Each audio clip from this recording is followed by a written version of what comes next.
N'hésitez pas à liker la vidéo si elle vous plaît et si vous êtes nouveau sur la chaîne, n'oubliez pas de vous abonner et d'activer la notification pour ne rater aucune de nos prochaines vidéos. On commence.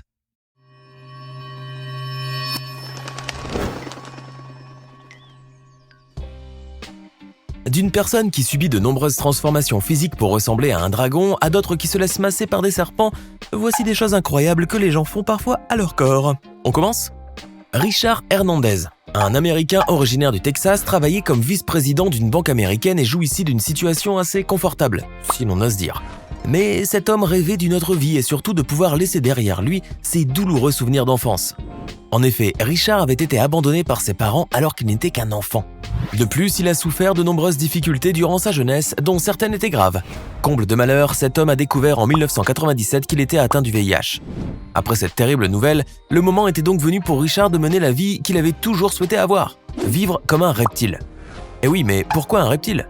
Eh bien, cet homme prétend qu'il avait été protégé par des serpents après avoir été abandonné par ses parents. C'est pourquoi il lui tenait lui-même à devenir un reptile. Commencera donc pour lui une série d'opérations destinées à lui assurer une transformation physique complète. Mais tout d'abord, Richard subit une opération de transition de genre. Il devient une femme et se fait appeler Eva Tiamat Medusa. Ensuite vient le tour des oreilles et des narines qu'Eva se fait enlever, de la coloration de ses globes oculaires en vert, des implants sous forme de petites cornes sur sa tête, de sa langue qu'elle fait fendre en deux, et enfin des écailles de dragon tatouées sur tout son corps. Résultat, Eva finit par atteindre son objectif et par réaliser son rêve en ressemblant à un dragon. Et oui, elle devient une femme dragon, comme elle l'a toujours souhaité. Mais bien entendu, les conséquences ne se font pas attendre. Non, ce ne sont pas les quelques 50 000 € nécessaires à cette transformation qui finissent par ruiner cet ancien banquier. Mais à vrai dire, c'est plutôt son look effrayant qui en horrifie plus d'un. Ce qui ne semble pas du tout déranger est la femme dragon.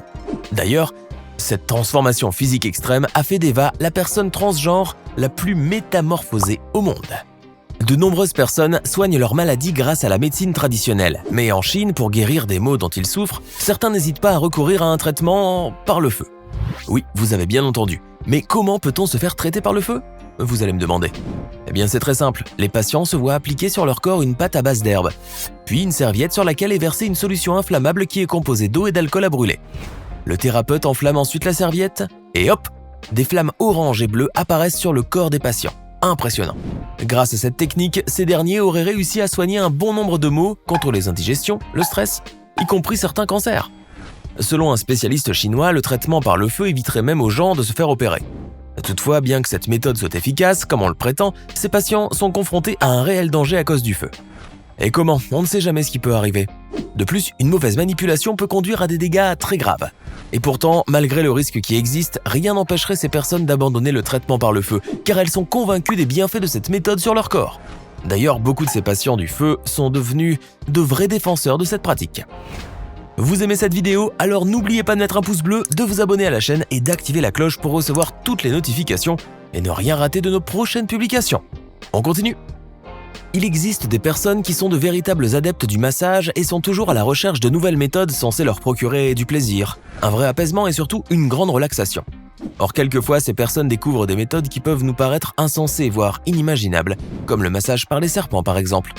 Ne soyez pas étonnés, car cette nouvelle méthode de massage par ces reptiles existe bel et bien dans un spa en Égypte. Et elle consiste à laisser des serpents ramper et s'entortiller sur votre corps tout simplement. Le massage par les serpents présenterait de nombreux avantages. Tout d'abord, il permettrait de détendre les muscles et de diminuer les douleurs articulaires. De plus, il améliorerait la circulation sanguine et rendrait le système immunitaire plus fort. Et enfin, il provoquerait une stimulation mentale ainsi que la sécrétion d'endorphines. Cela paraît intéressant tout de même, n'est-ce pas ? Passé les premières secondes d'hésitation, les adeptes du massage qui décident de tenter le massage par les serpents s'allongent donc et se font enduire le corps d'huile. Puis arrive le moment fatidique où des serpents sont posés sur le corps. Rassurez-vous toutefois car les serpents utilisés ne sont pas venimeux.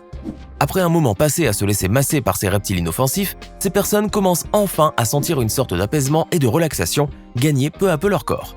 Oui, mais l'idée d'avoir des serpents qui se baladent sur le dos peut toujours continuer à faire hérisser les poils de certains d'entre eux parmi les moins courageux. Cependant, ces personnes ne peuvent nier la sensation de bien-être qu'ils ont après cette séance de massage pas comme les autres.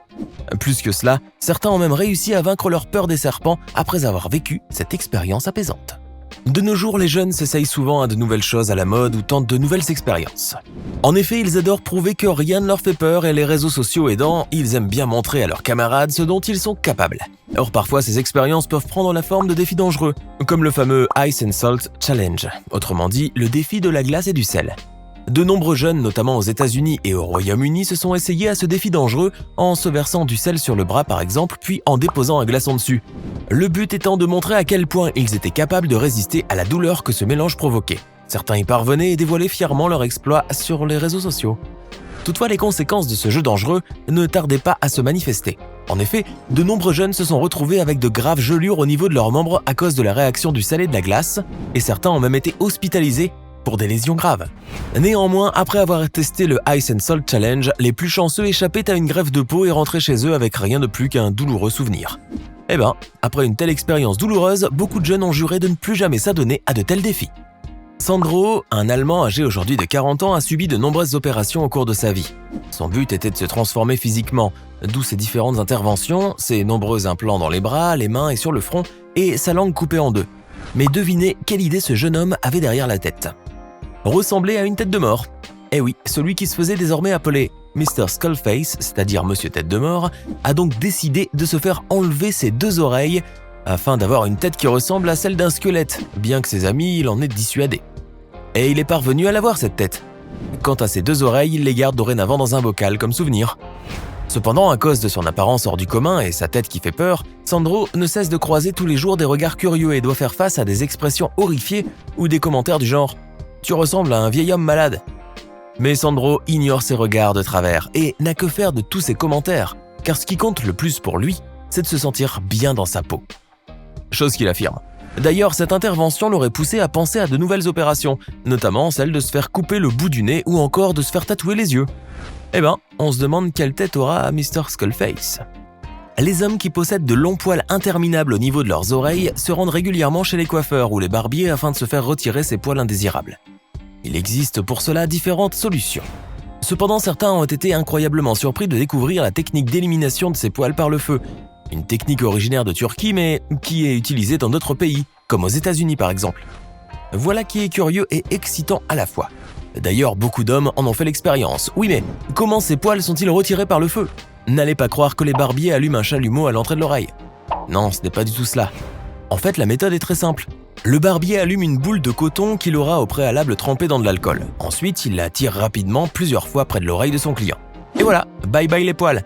Génial, n'est-ce pas ? Ceux qui décident de tester cette technique chez leur barbier peuvent en effet se voir débarrasser d'une grande quantité de poils et en éprouver un réel soulagement. Mais ils n'en restent pas moins confrontés à un grand risque, car un accident ou une mauvaise manipulation de la part du barbier peut leur causer une brûlure au niveau de la peau de l'oreille. Et puis de nombreux spécialistes ne recommandent pas cette méthode, d'autant plus que l'application du feu sur les poils d'oreille ne serait pas si efficace que cela, car seules les pointes des poils sont brûlées par la flamme. Voilà donc ce qui a fini par dissuader pas mal d'hommes qui sont retournés sagement à la tondeuse électrique ou à des méthodes plus douces et plus classiques, comme la paire de ciseaux. Toutefois, d'autres continueront à se faire enlever leurs poils d'oreille par le feu après avoir testé cette méthode une première fois, car pour eux, cette technique est d'une efficacité absolue, et ils en mettraient leurs mains au feu. Actuellement, bon nombre de personnes recourent aux diverses solutions destinées à embellir leur dentition. Mais pour avoir un sourire parfait, les gens sont parfois prêts à aller jusqu'à l'extrême. Et justement, de nos jours, ils ont tendance à opter pour une solution devenue très à la mode.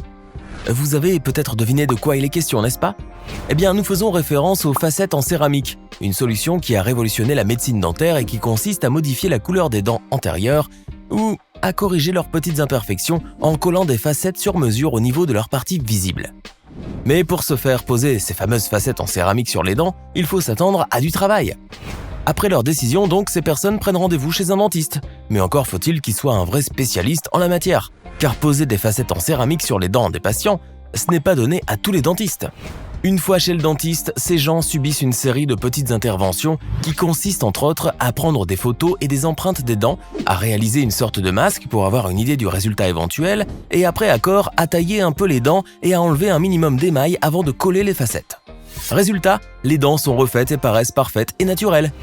Eh oui, après quelques séances, les personnes qui viennent se faire poser des facettes ne peuvent s'empêcher de sourire devant le miroir, contentes du résultat. Mais pour cela, elles devront payer le prix fort bien entendu, car se faire poser des facettes en céramique ce n'est pas du tout bon marché. Et pour cela, il faut débourser une grosse somme d'argent, qui varie selon le nombre de dents, bien sûr. Cependant, de manière générale, les personnes qui ont opté pour la pose de facettes en céramique sur leurs dents n'ont aucun regret par la suite et oublient rapidement la somme faramineuse qu'ils viennent de débourser, pourvu qu'ils gardent leur nouveau sourire aussi longtemps que possible. Eh ben, il faut bien l'admettre, mais beaucoup de ces personnes-là se sont métamorphosées grâce aux facettes en céramique. Vous venez de découvrir certaines choses incroyables que les gens sont parfois capables de faire subir à leur corps. Dites-moi, que pensez-vous de tout cela? Avez-vous déjà essayé l'un de ces traitements que vous venez de découvrir aujourd'hui? Laissez-nous vos réponses et vos impressions dans les commentaires. Et comme toujours, n'oubliez pas de vous abonner, de liker et de partager cette vidéo.